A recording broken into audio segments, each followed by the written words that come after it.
សួស្តីបងប្អូនថ្នាក់ទី12ទាំងអស់គ្នាអញ្ចឹងយើងមកបន្តធ្វើលំហាត់របស់យើងមួយទៀតដែលនៅក្នុងប្រធានលំហាត់គឺគេដាក់ថាអុកស៊ីតកម្មទឹកដោយអ៊ីយ៉ុងពែម៉ង់កាណាតគេទទួលបានឧស្ម័នមួយយ៉ាងដែលទ្រទ្រង់ចំហេះនិងដង្ហើមគេដឹងថាប្រតិកម្មនេះប្រព្រឹត្តទៅយឺតណាស់ចឹងនៅក្នុងសំណួរកគេសួរថាតើឧស្ម័នទទួលបានមានរូបមន្តនិងឈ្មោះដូចម្ដេចខសរសេរកន្លះសមីការអេឡិចត្រូននិងសមីការតុល្យការតាមប្រតិកម្មខាងលើគេឲ្យគូរេដុកមកពីគូគឺ E0 របស់អុកស៊ីសែនជាមួយទឹកស្មើនឹង 1.23 វ៉ុលហើយ E0 របស់អ៊ីយ៉ុងពែម៉ង់កាណាតជាមួយនឹងម៉ង់កាណេសឌីអុកស៊ីតគឺស្មើនឹង 1.69 វ៉ុលចឹងនៅក្នុងលំហាត់មួយនេះយើងមានគូរេដុកចំនួន2គូ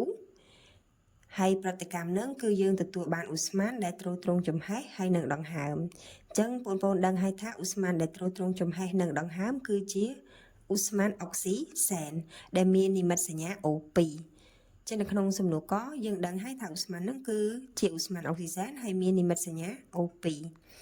ចឹងបន្តទៅសំណួរខគេឲ្យយើងសរសេរកន្លះសមីការអេឡិចត្រូននិងសមីការតុល្យការ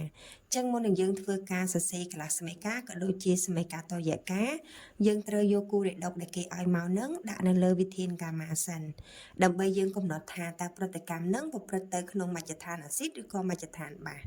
ចឹងតាមរយៈ E0 យើងឃើញគូរបស់អ៊ីយ៉ុងពែម៉ង់កាណាតនេះមាន E0 ខ្ពស់ចំណែកគូរបស់អុកស៊ីសែននិងទឹកនេះមាន E0 ទៀត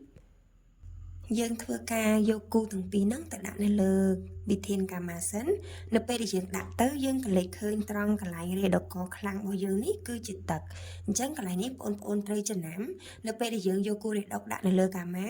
ហើយឃើញត្រង់កន្លែងរេដកខ្លាំងនេះជាទឹកអញ្ចឹងន័យថាប្រតិកម្មរបស់យើងនេះគឺប្រព្រឹត្តទៅនៅក្នុងមជ្ឈដ្ឋានបាសចឹងសមីការរបស់យើងទាំងកន្លះទាំងសមីការតុល្យការគឺយើងត្រូវសរសេរនៅក្នុងមជ្ឈដ្ឋានបាសដែលក្នុងការថ្លឹងសមីការមជ្ឈដ្ឋានបាសយើងមាន4គោលការណ៍ទី1គឺយើងធ្វើការថ្លឹងធាតុដែលខុសពី O និង H ហើយទី2យើងចាប់ផ្ដើមមើល O បើសិនជាអង្គណាខ្វះ O យើងថែម OH ដកទី3យើងចាប់ផ្ដើមមើលអាតូម H អង្គណាខ្វះ H យើងថែមទឹកនិងចុងក្រោយយើងធ្វើការថ្លឹងបន្ទុកដោយបោះអាតូចទៅរកអាថុំអញ្ចឹងសម្រាប់កន្លះសមីការគឺយើងសរសេរពីអុកតេរ៉េទៅហើយមកវិញអញ្ចឹងអ្នកគ្រូយកគូអុកស៊ីសែនជាមួយនឹងទឹកហ្នឹងមកសរសេរមុនអុកស៊ីសែនគឺជាអុកស៊ីតកចំណែកទឹកហ្នឹងគឺជារេដកអញ្ចឹងនៅក្នុងហ្នឹងយើងឃើញមានធាតុគីមីចំនួន2ប្រភេទគឺអុកស៊ីសែនជាមួយនឹងអ៊ីត្រូសែនអញ្ចឹងជំហានទី1យើងមើលធាតុដែលខុសពី O និង H អត់មានទេយើងបន្តទៅជំហានទី2យើងមើលអុកស៊ីសែននេះមុនប្រតិកម្មមាន2អាតូមអុកស៊ីសែនកកើតនេះមាន1អាតូមអញ្ចឹងខ្វះខាងស្ដាំ1យើងបន្ថែម OH ដកចំនួន1នៅពេលដែលយើងធ្វើការបន្ថែម OH ដក1ទៅ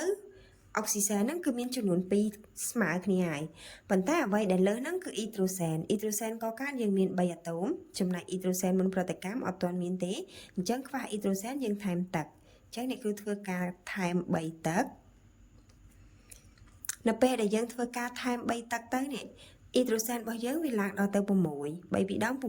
6តែខាងកកើតយើងមានតែ3ទេអញ្ចឹងយើងយក6ហ្នឹងដក2នេះចេញមកអញ្ចឹងកន្លែងនេះយើងដាក់មេគុណ4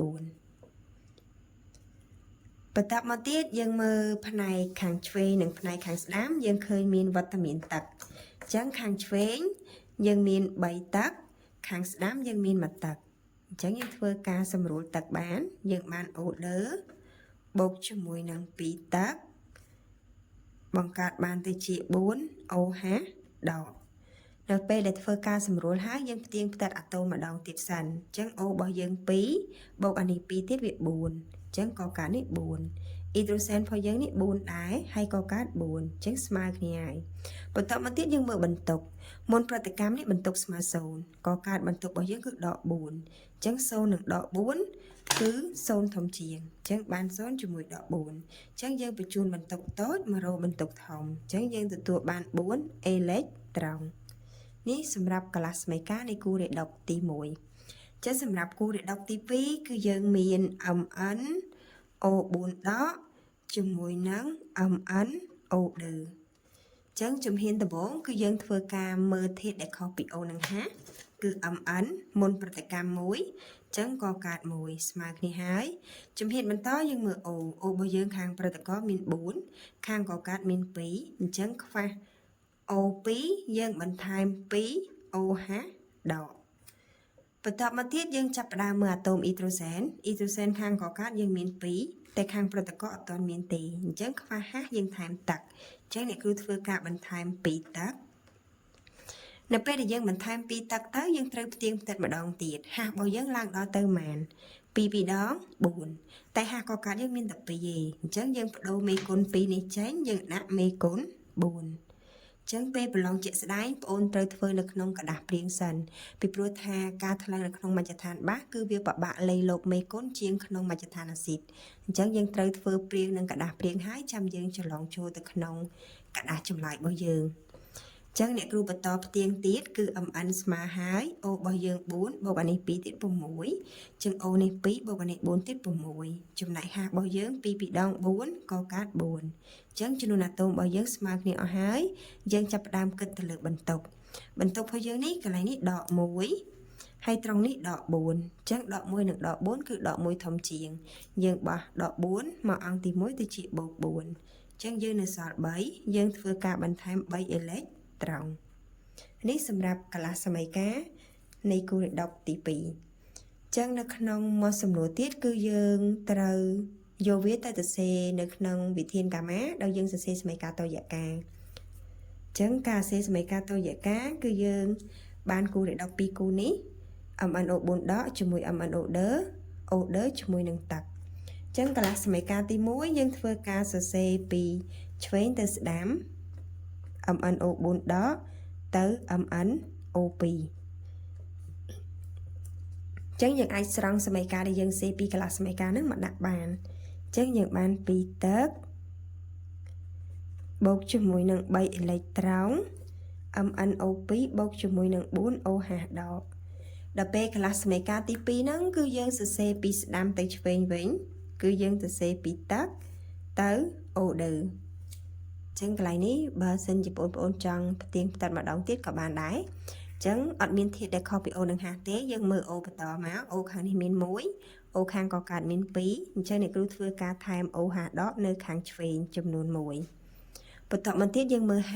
របស់យើងនេះមាន2 H នេះមួយទៀត3អញ្ចឹង3អ្នកគ្រូធ្វើការថែម3ទឹកនៅពេលដែលយើងថែម3ទឹកទៅ H របស់យើងនេះឡើង6អញ្ចឹងយើងដកកន្លែងនេះចេញ2ទៅយើងថែមមេគុណ4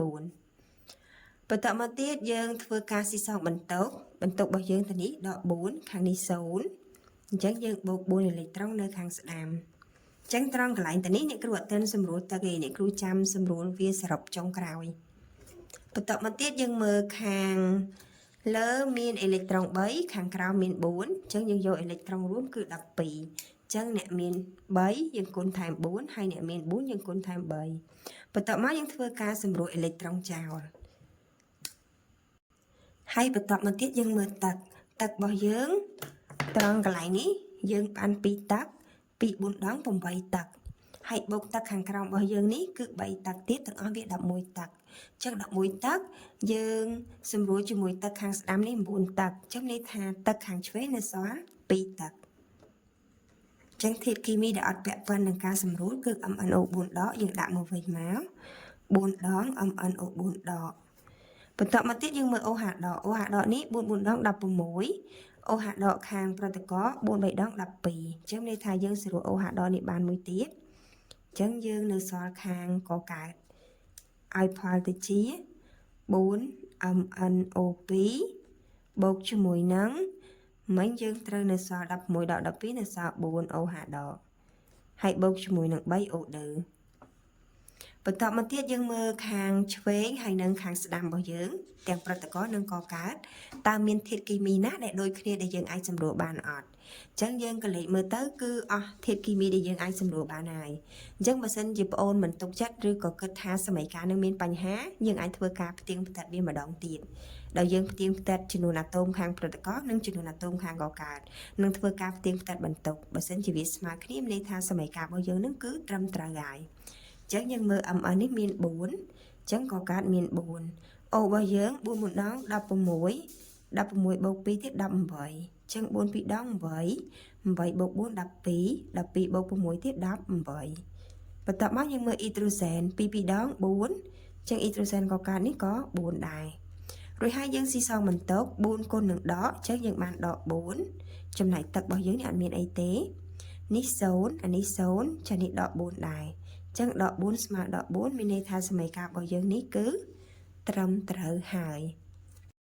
តោះឥឡូវយើងមកធ្វើការមើលសម្រាប់ជាក់ស្ដែងជានៅក្នុងសំណួរកឧស្ម័នដែលទទួលបានមានរូបមន្ត O2 មានឈ្មោះថាឧស្ម័នអុកស៊ីសែនដែលជាឧស្ម័នទ្រទ្រង់នៅចំហេះហើយនិងដង្ហើមរបស់មនុស្សអញ្ចឹងសំណួរខយើងធ្វើការសរសេរកន្លះសមីការអេឡិចត្រូនជាសមីការរបស់យើងហ្នឹងគឺប្រព្រឹត្តទៅនៅក្នុងមជ្ឈដ្ឋានបាសជាអ្នកគ្រូបានបញ្យល់យើងមិញហើយយើងគ្រាន់តែស្រង់ចូលវិញមកហើយនៅក្នុងករណីគូរេដុកមួយគូទៀតនេះគឺយើងធ្វើការសម្រួលទឹកហើយបន្ទាប់មកយើងធ្វើការសរសេរសមីការតយការអញ្ចឹងសមីការតយការគឺយើងសម្រួលអេឡិចត្រូនហើយយើងទទួលបានលទ្ធផលបែបនេះចឹងនេះគឺជាសមីការនៃគូរេដុកដែលប្រព្រឹត្តទៅនៅក្នុងមជ្ឈដ្ឋានបាសការសម្គាល់មជ្ឈដ្ឋានបាសយើងអាចមើលបានពីករណីទី1បើសិនជាគេឲ្យគូរេដុកមកយើងត្រូវយកគូរេដុកហ្នឹងទៅដាក់នៅលើវិធានកាមាអញ្ចឹងនៅពេលដែលយើងដាក់លើវិធានកាមាទៅនៅត្រង់ផ្នែកខាងស្ដាំខាងក្រោមនេះដែលជារេដុកខ្លាំងនេះមានវត្តមានរបស់ទឹកបញ្ជាក់ថាប្រតិកម្មរបស់យើងហ្នឹងគឺស្ថិតក្នុងមជ្ឈដ្ឋានបាសហើយប៉ុន្តែបើសិនបើទឹករបស់យើងនេះនៅខាងឆ្វេងលើក្រោមឬក៏ខាងស្ដាំលើអញ្ចឹងប្រតិកម្មនេះគឺស្ថិតក្នុងមជ្ឈដ្ឋានអាស៊ីតធម្មតាលើកលែងតែកន្លែងនេះមួយគត់គឺជារេដុកខ្លាំងកន្លែងទឹកជារេដុកខ្លាំងគឺប្រព្រឹត្តទៅក្នុងមជ្ឈដ្ឋានបាសអានឹងចំណុចមើលនៅលើវិធានកាមាដល់ពេលចំណុចទី2បើសិនជាប្រធានលំហាត់ហ្នឹងគេឲ្យមកជាសមីការតយការស្រេចអញ្ចឹងយើងអាចមើលដឹងថាប្រតិកម្មនេះស្ថិតក្នុងមជ្ឈដ្ឋានអាស៊ីតឬបាសដោយយើងមើលទៅលើវត្តមានរបស់ OH ដកបើសិនជាយើងឃើញមានវត្តមានរបស់ OH ដកគឺសមីការរបស់យើងនេះស្ថិតនៅក្នុងមជ្ឈដ្ឋានបាសហើយតែបើសិនជាយើងឃើញមានវត្តមានរបស់ H បូកចឹង H បូកនេះគឺជាអ៊ីយ៉ង់សម្គាល់ថាប្រតិកម្មរបស់យើងនេះប្រព្រឹត្តទៅក្នុងមជ្ឈដ្ឋានអាស៊ីតចំណែក OH ដកគឺប្រព្រឹត្តទៅក្នុងមជ្ឈដ្ឋានបាសចឹងសម្រាប់វីដេអូមួយនេះអ្នកគ្រូសូមបង្ហាញប៉ុណ្ណឹងយើងនឹងជួបគ្នានៅក្នុងវីដេអូក្រោយៗទៀត